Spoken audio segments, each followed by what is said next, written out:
Bon, ben bien le bonjour. Fait que je m'enligne pour faire un problème de code en moteur. Fait que quand on a un problème comme celui-là qui est dans le cahier de révision final, ce qu'on vous dit, c'est que le moteur est à une tension de 200 bits. On va mettre des fusibles temporisés, ce qui est très logique. Et le moteur va être un service temporaire de 40 minutes. C'est un moteur de 7.5 HP. Donc, c'est un moteur CA. Il faut donc aller au tableau 45 pour trouver notre courant pleine charge, notre CPC. Il faut faire attention parce que quand c'est à 208, il y a une note, la note 1 ici. La note 1 précise que pour les courants à pleine charge des moteurs à 208, majoré de 10% le courant pleine charge d'un moteur à 230. Étrangement, un moteur, là, s'il est fait pour marcher à 230 volts, il va vous demander 40 ampères. Si vous y fournissez seulement 208 volts, il va tirer plus de courant. Donc, les moteurs, c'est une des seules charges qui va faire ça, cet effet-là, de demander plus de courant si vous diminuez la tension. Fait que là, dans ce cas-là, il faut que j'augmente mon 40%, mon 40 ampères de 10%. Donc, je fais 40 ampères fois 1.1 est égal à 44 ampères. C'est ça mon CPC, puis c'est mon chiffre qui va être le plus important pour tous les calculs qui vont suivre après ça. Donc, le CPC est égal à 44 ampères. Si j'y vais directement, pas nécessairement dans l'ordre de haut en bas, là, bon, mon CPC, 44 ampères. Si j'y vais pour mes conducteurs, ça dans le fond, il faut se dire que c'est le CPC fois le service qui est donné au tableau 27. Donc, je vais aller voir c'est quoi qu'on me donne comme information. On me parle d'un service temporaire de 40 minutes. Dans ce cas-là, en allant au tableau 27, service temporaire, 40 minutes, je me retrouve dans cette colonne-là, entre 30 et 60 minutes. Donc, un service, il faut que je prenne un ratio de 150%, étrangement. Fait que dans ce problème-là, c'est CPC fois le service, donc 44 ampères fois 1.5. Je vous laisse peut-être un petit peu de temps pour le regarder sur votre bord.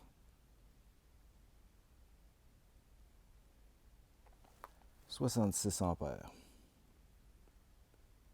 Je vais donc choisir mes conducteurs selon 66 ampères. Pour ça, je m'en vais au tableau 2 du code. Je vais aller choisir dans la colonne 60 degrés Celsius parce que mon CPC, mon courant est en bas de 100 ampères. Donc, tableau 2 pour 66 ampères, colonne 60 degrés. Ça va me prendre un fil 4 qui est bon pour 70 ampères. En fait, puis je vais aller mettre du RW90 au final. Donc, mon fil va tomber bon pour 95 ampères. Donc, conducteur numéro 4, AWG, qui est bon pour 95 ampères, si je me souviens bien. Je vais juste le vérifier pour être sûr. Ouais, il est bon pour 95 ampères. Ça, c'est pour mes conducteurs. Ensuite, si j'y vais pour mes protections, les fusibles, protection contre les surintensités, ça, dans ce cas-là, c'est le CPC fois le facteur du tableau 29. En moteur, dans le fond, on a un tableau à respecter. Et pour ce qui est des fusibles temporisés au tableau 29, ce qu'on va nous dire,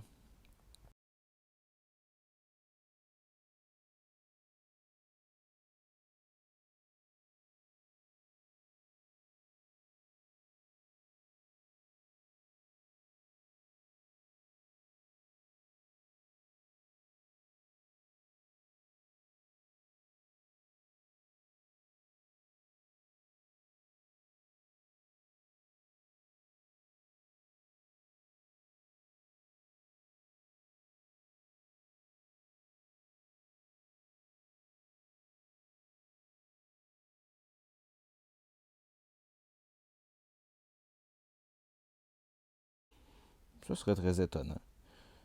compte tenu que je suis arrivé à 77 et qu'en moteur, c'est une des seules places qu'on calibre à la baisse, je vais donc mettre un fusible de 70 ampères.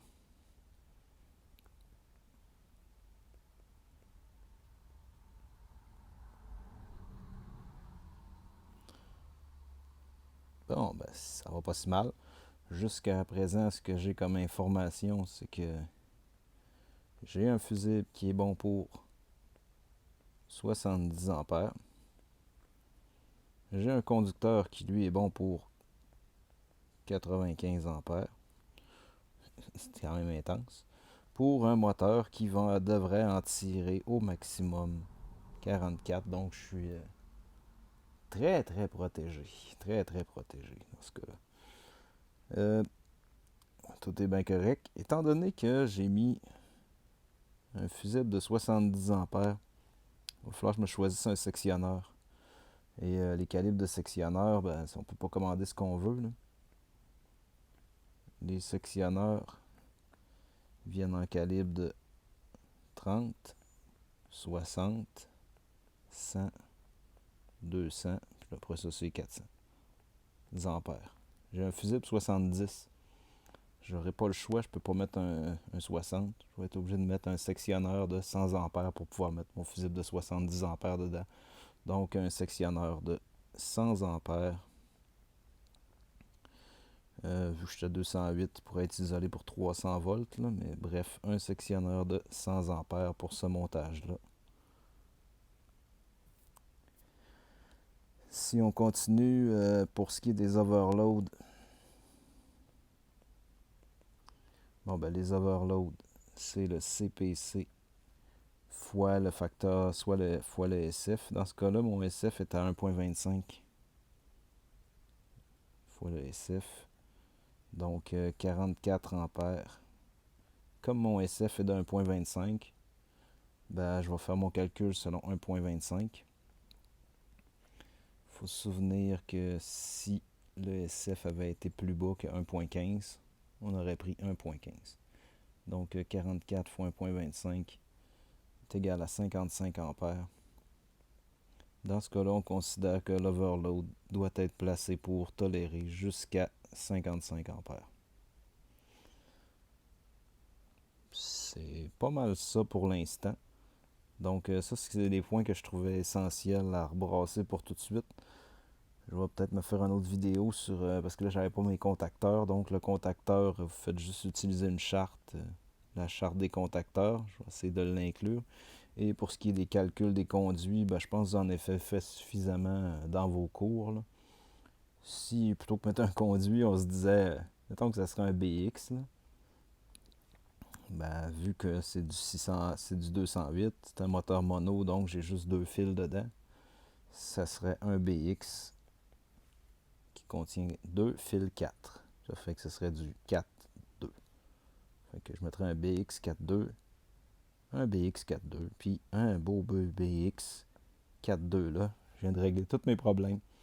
Sinon, ben, si vous êtes en conduit EMT, n'oubliez pas que vous allez simplement avoir deux fils là-dedans, en EMT, deux fils là. Et habituellement, étant donné qu'on est en flexible pour aller au moteur, il faut absolument penser à mettre votre mise à la masse.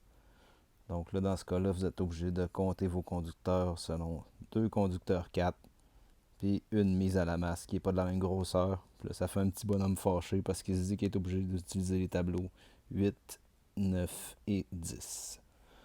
Donc j'espère que ça vous a aidé pour cette partie-là.